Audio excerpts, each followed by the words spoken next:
Welcome to the Gentleman's Guide to Vampires. Well, as promised, I received sufficient backing for Curseborn to create this video. While the Curseborn Kickstarter was going on, I put the challenge down. If you were prepared to back the Curseborn Kickstarter for a deluxe copy with the slipcase and the making of book and a set of dice, I would count that as a vote toward doing a Bloodlines ranking video. Well, here we are. And for this video, I'm going to have to move slightly, I think, over here, because I need space here for the ranking. There are a lot of Bloodlines in Masquerade, and I appreciate the sacrifice all of you made to purchase a copy of Curseborn just so I can make this video, but you should know that I am having to create space because these Bloodlines are going to take up a lot of room, especially in that discharge row at the bottom. Yeah, I can't imagine many of these Bloodlines are going to be getting to the rank of Antediluvian, if I'm quite honest. Now, that all said, that doesn't mean this is it for the challenge. I lay down a subsequent challenge, which is, if you now back the world below for the deluxe copy with the dice, I will make another tier video. Right now, we are aiming to get 10 backers of this game, World Below Deluxe with dice, for me to make a Requiem. Well, we'll start with clan video, but we will get on to Bloodlines ranking videos, because my god, there are hundreds. And frankly, I'm selling myself very cheap. And I will obviously let you know, this money isn't coming to me. The whole idea behind it is that you get yourself a new game. That's really what I want. But you get a video on top of it. All you have to do is back the campaign and contact me through MatthewDawkins.com to let me know that you've done it. This does not include existing pledges. If you've already done it, don't worry. I'm already grateful. Thank you very much. This is for people newly discovering these campaigns. So the World Below is linked below. And what's more, if you back the World Below now, you will get the PDF immediately, as I've been telling you on all the pre-rolls for these videos. So let's get started with this shower of greatness. The Vampire the Masquerade Bloodlines ranking. Once again, we are going to be ranging all the way from Antediluvian being the best, through to Methuselah, Elder, Ancilla, Neonate, Fledgling, and Discharge. Someone very kindly pointed out that I should have whites down as Discharge instead, but I've always found it a bit odd to describe one of the clans as being predominantly white or something like that. No, it doesn't really work for me. Anyway, I know it's spelled differently. Let's get started. So alphabetically, we will be starting with the Ahrimanes, or Ahrimanes, if you like. Well, yeah, okay. So the Ahrimanes are one of those bloodlines that was introduced into Vampire the Masquerade to bridge World of Darkness games. Their discipline of Spiritus was a way that vampires could interact with the spirits that were prevalent in Werewolf the Apocalypse. And in the case of the Ahrimanes, they were a gangrel bloodline, and so their purpose was to bridge Vampire the Masquerade and Werewolf the Apocalypse. Now, of course, they had a little more to them than that. They're an all-female bloodline. Their weakness is that they are sterile, they cannot embrace, you have to basically be magically brought into the bloodline. And beyond that, there isn't a huge amount to them. Vampire the Dark Ages 20th Anniversary Edition has them with a very peculiar origin. Now, I assume this was as a means of making them more interesting and playable, because come Revised Edition, the Ahrimanes were wiped out. So this is as of 1998, 1999, they just weren't in the game anymore. And for 20th anniversary, because it included every bloodline and introduced some new ones, the Ahrimanes had a revised origin. The Ahrimanes, originally, the name would imply a certain Persian origin, but for some reason, the Dark Ages book positions them as Valkyries, so Norse, adventurers who made their way down to Persia or Iran, where they encountered a king by the name of Ahrimanes and Ahriman, which, of course, as any of you will know, is the one of the names after which an obtenebration power is named. Now, because Ahriman is a fairly impactful character in Zoroastrianism, which, of course, is caught in Persia. So we have a very confused clan or bloodline here, where their origins might be in Scandinavia, they could be in Persia, they have the name of a Persian king, but they're an all-female bloodline. Their existence is predicated on you playing some kind of crossover between vampire and werewolf, and one edition of the game doesn't even give them Spiritus as a discipline. So where do I put them as a ranking? They are not the worst on this list, so I can't put them down as discharge. But I fail to see anything that the Ahrimanes could offer that a Gangrel could not. And I think this is going to be a song that I sing fairly frequently on this Bloodlines ranking video. I'm sorry, because I know a lot of you attach yourselves quite strongly to these Bloodlines. You identify with them. And so I'm going to say some very mean things. But the Ahrimanes in particular are very much a Gangrel bloodline. They are the Gangrel, except they're sterile and all women. And what's more, we already have an all-female bloodline in the form of the Daughters of Cacophony. And while I'm not adverse to having more than one, I feel like it needs more character. The Ahrimanes were never really developed enough to earn a position higher than fledgling. So right now it's making me feel very guilty for putting the Caitiff down as discharge in the previous set of videos when the Ahrimanes are ranked above them. But at least they have some character. Just a very muddy origin and no real place. Yeah, fledgling. Fledgling seems fair. Now we go on to a bloodline about which I know very little. The Ananki, or Anank, who are a Malkavian bloodline. Yeah, you've probably never heard of them either. They were introduced by, as far as I know, By Night Studios for the live-action roleplay version of Vampire the Masquerade. They are a Malkavian bloodline who are based around collecting grisly trophies. This is their weakness, that if they do not collect trophies from their victims, they basically enter a form of psychotic break. They seem to be an excuse to play a very low humanity Malkavian that is psychotic and sadistic by nature. And again, they don't seem to have much more to them than that. And again, are a bloodline that, unlike the Ahrimanes, at least the Ahrimanes have some kind of foundation, even though it is a mess. The Ananki seem to me, when I look at them, and as I say, I'm going to be very mean here, they seem to be an excuse to play a low humanity Malkavian. As if you need an excuse to play a low humanity Malkavian whose derangement has them collecting trophies from their victims. They have a cool symbol. That does not allow them to rise above the rank of discharge. So the Ananki are our first discharge. Oh no, this is going to be brutal, isn't it? So let's get on to the Anda, our Mongol bloodline, our Gangrel bloodline that ventured west with the great horde of Genghis Khan and Kublai Khan and the other Khans, Shaka Khan, among others. Now, the Anda, I'm not actually terribly opposed to. I think what's interesting about them is, of course, they play strongly on the nomadic because that is their cultural genesis. I like that they have decent, not only meta-plot ties, but also historical ties.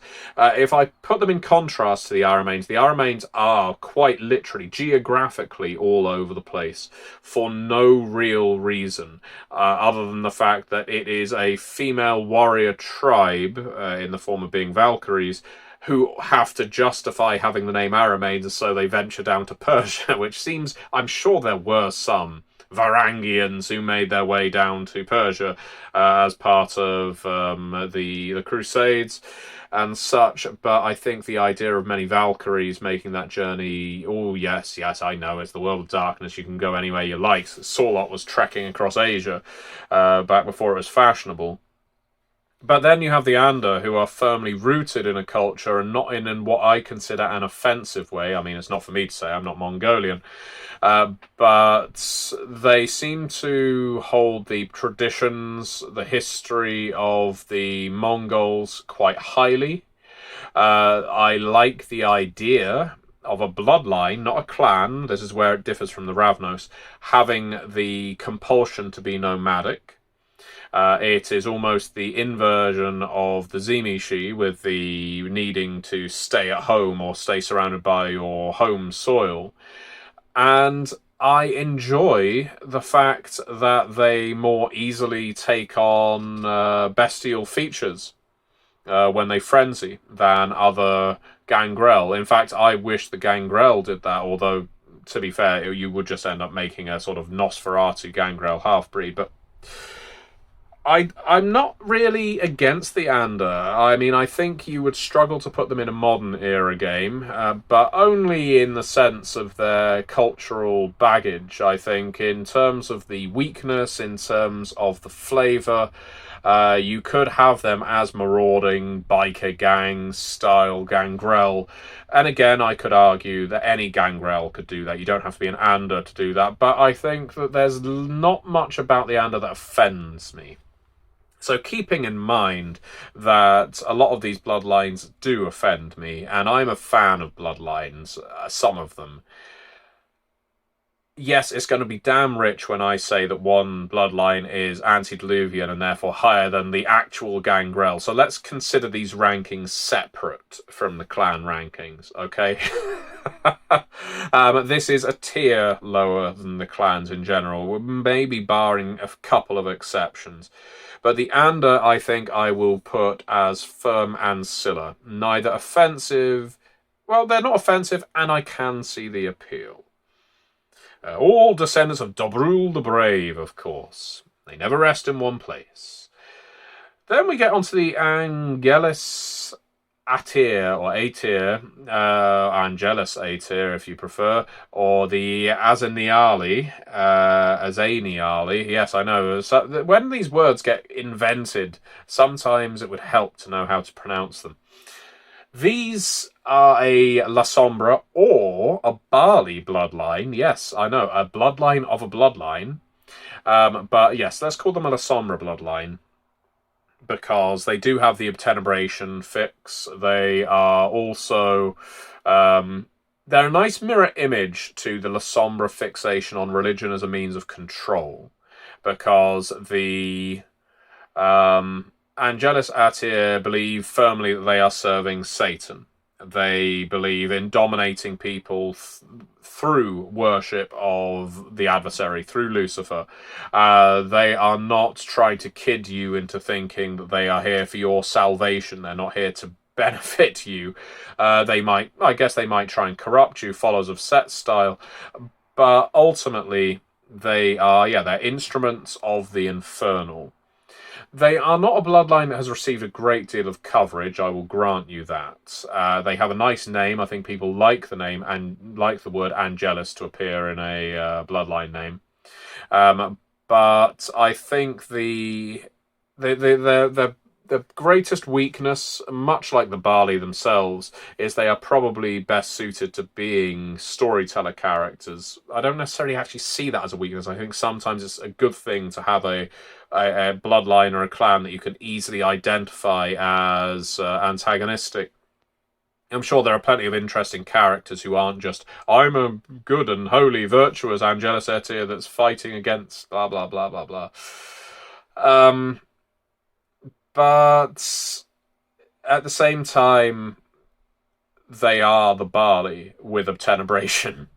There isn't... Given that any clan, any vampire of any clan can become a Barley, there is little reason for why a La Sombra should become an Angelous Atir, other than the fact that they have Azanael as a progenitor, who I always took to be a Barley anyway. They are not offensive. They make for decent... If you're playing an All La Sombra character, or All La Sombra coterie, and I've ran one Chronicle where it was All La Sombra, having the Angelous in as a foil is a good use of them. So they're not fledglings, they're neonates. Angelous are neonates. Now let's move on to the Aquari, or the Mariner Gangrel. Yes, we're still in the A's. 15 minutes in and we're still in the goddamn A's. This is not going to be a 2-part video. It's probably going to be more than 3 parts. So, the Mariner Gangrel, one of the dumbest concepts, I think, that exists in Vampire the Masquerade, and yet one that I see people attracted to. The idea of playing aquatic Gangrel. It's almost as ludicrous as the Rokia. Yes, I know I'm going to upset people. I've already mentioned that, and I'm aware. I'm at peace with that. Why do I think it's stupid? Because it's impossible to communicate when you're underwater. You could argue that your character is telepathic or can make various gill flapping and other gestures underwater to talk to each other. But if your primary habitat is living underwater or unliving underwater, you're not going to get a lot of speech in. No, not that every player wants that, I have to say. Here's where the Mariner Gangrel can be good. If you're playing an Innsmouthy kind of game, you can be a creepy Gangrel. And this is part of the direction I went with the Spawn of Vodnik in Curseborn. I wanted a somewhat Lovecraftian Deep One style playable type, but predominantly more amphibious than fishy, I think is fair. And I think the Mariner Gangrel can be played like that. The issue is they aren't statted, they are not built in a way that makes them seem creepy and uncanny and cosmic horror. They seem like sharks on 2 legs. They are Rokia the Masquerade. And I really have never once encountered an interesting one in any game, and I've been running Vampire for a very long time. I've never felt the appeal to play one, and when players have come up with ideas for them, again, it's just a Gangrel that makes its haven underwater, so they are discharge. Now let's, with a bit of hope and good luck, move on to the Bs. I think, I'm sure I've missed some As. We're not doing the anti-tributes in these videos. If people want an anti-tribute ranking video, they can buy another load of World Belows, or they came from the RPG Anthology Deluxe. No, we will move on to the Barley now. Okay, so now we're actually getting into the good stuff. I'm actually divided a little on Barley. Now, the reason the Barley are good, and I will get back to the divided part, is because they have got a lot of history. They are as fundamental to Vampire the Masquerade as a lot of the clans. They have their own clan book, for heaven's sake. They are tied into the history of several clans, so in terms of metaplot, the Barley are there. It is impossible to rank them lower than Ancilla for that reason alone. They are an established piece of the game, and therefore they serve a valuable purpose. However, it is very easy to play followers of Set in the same way as you play the Barley. Therefore, they do tread on each other's territory a little. I think the Barley are among the greatest antagonists a storyteller can deploy in Vampire the Masquerade in any era, because they are frightening, they're sick, they are not just beasts, they are infernal beasts. Clanbook Barley, as much as it is very edgy and juvenile in places, is also disgusting and horrific and explores a different kind of horror, and I think the Barley are very good for that. The only Barley I really dislike are those ones, we explored it a little when making the V20 book True Black Hand, the Tal Mahira book. The idea of the Barley as secret good guys, that they have to do all the horrible things they are in order to stave off the great creature from the pit rising up and destroying the world. Maybe there's some Methuselahs in the Barley who genuinely think that way, but I maybe I'm a little simple-minded. I'm meat and potatoes, me. I think the Barley work best as fairly clear, opaque antagonists that want to bring down the society of kindred. They want to corrupt individual kindred. They want to destroy your humanity and probably enslave actual humanity. They are not good. We're wearing a necessary evil face. They are blights. They are infernal. They are devils in undead form. I think the Barley are a really strong part of Vampire the Masquerade. I can't put them at Antediluvian because the Antediluvian tier is more for playable options, I think, and I think the Barley are, while they are playable with their daimonian discipline, our dark thaumaturgy, I think there is playable material there. But I think I'm going to stick them as Methuselahs because they work fantastically well as antagonists. Alright, we'll get through the last of the bees before the end of this part, and that is our Blood Brothers. Blood Brothers, the Frankensteins, the most un-vampire-like vampires in Vampire the Masquerade. Or are they? I don't know. There's quite a few. The Tremere, for instance. The Blood Brothers are a really bizarre bloodline, and I love them. They are wonderful to freak out players. They're a step up from using a Vosge or a Schlachter. They are a step down from using a Zimishi. But I think I really appreciate that position that they occupy in Vampire the Masquerade as these utterly insane, homicidal shock troops that can go around not only terrorizing Camarilla cities, but ripping limbs off of people, off of each other, and attaching them to their own bodies to make them themselves into some weird, again, cross between a vampire and a Vosge almost. I think that the Blood Brothers are underrated. I really appreciate them as being a terrifying spice to add to a game of Vampire. And what's more, I did run a Chronicle where every player was playing a Blood Brother, and yes, it was only a one-shot, but it was a lot of fun. I also really like the Blood Brothers in Vampire the Eternal Struggle. They're one of my favourite bloodlines, even though they can be damn difficult to win with. I enjoy how you play them. So I am actually going to put the Blood Brothers higher up than... Oh, this is actually really tricky. Because they are more limited than the Barley. You can't do nearly as much with the Blood Brothers as written. I mean, Angelo is an exception. He's a Blood Brother who was on the red list, as I recall. See, look at that Metapluck memory kicking back into gear. But I do think they are more limited than the Barley, so I'm going to put the Blood Brothers in as elders. They are elders.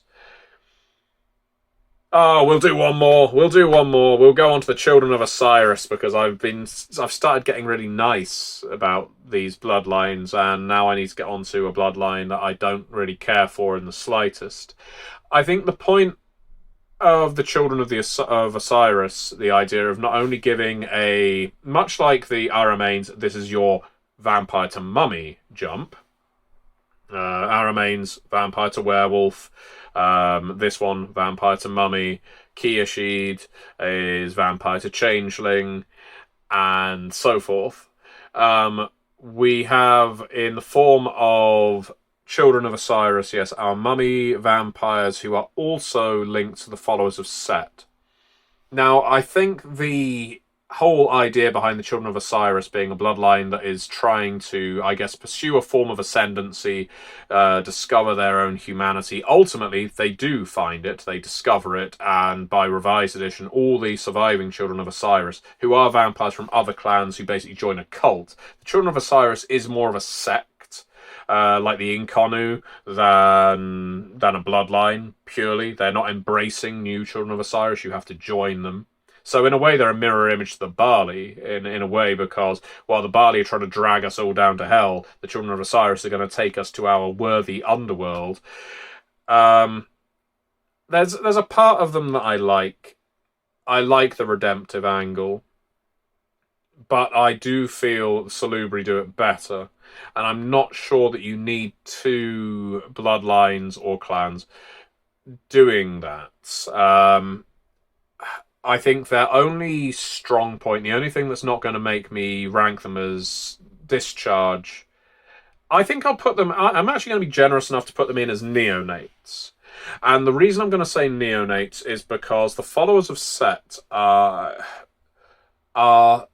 essentially isolated in most editions of Vampire the Masquerade. It's quite difficult to incorporate them. It's quite difficult to engineer why the other sects would care about the Setites. This is before they become the Ministry. And what the Children of Osiris do is offer a real, tangible adversary to the Setites that can also link you into Bane mummies if you're using that edition of Mummy, the Resurrection. Well, Mummy. I think it was just, at that point, it was just called Mummy, wasn't it? And then we have Mummy, the Resurrection. So I think Neonate is fair. They are not the antagonist I would typically use. I don't think I'd use them as an oddball vampire to occupy most cities. But in a game with followers of Set, so this is a very specific situation, I think the Children of Osiris can fit in, almost to show to you that path you're walking isn't the only path. You could choose the harder path. You could walk the same path as me, but you, with your corruption to enlighten, are walking into the darkness. I think that's a nice thing, especially if you've got a vampire story where you've got to eliminate one of these Children of Osiris and go along with the various moral implications of having done so. So I'm talking myself into it. They can't be higher than neonates because I think the idea of a bloodline as a sect doesn't quite work for me. Yes, I know I created the Hecata, sue me. But there is a little bit of Bardo, their discipline, that ties into what I really like about the Ordo Dracul, the idea of they are a bloodline who are focused fundamentally on controlling their beast. I feel like I should be being more generous, but I'm not going to be. No, the Children of Osiris are neonates. So there we go. Now that is everything for now. We will get on to the Ds. Yes, that's right. We've done A, B, and C so far. Good God, it's nearly 30 minutes. I'm going to be doing this for the rest of my life. And if you want me to do the same torturous experiments with Vampire the Requiem, or indeed any other game, of course some games I know more about than others, so I may just be utterly bullshitting my way through these videos, do pick up a copy of The World Below in Deluxe with dice. Contact me through MatthewDawkins.com, let me know your backer number, and I will verify, and then we will count that as a vote towards whichever video you happen to request. Thank you very much for watching, and see you for the next interminable part.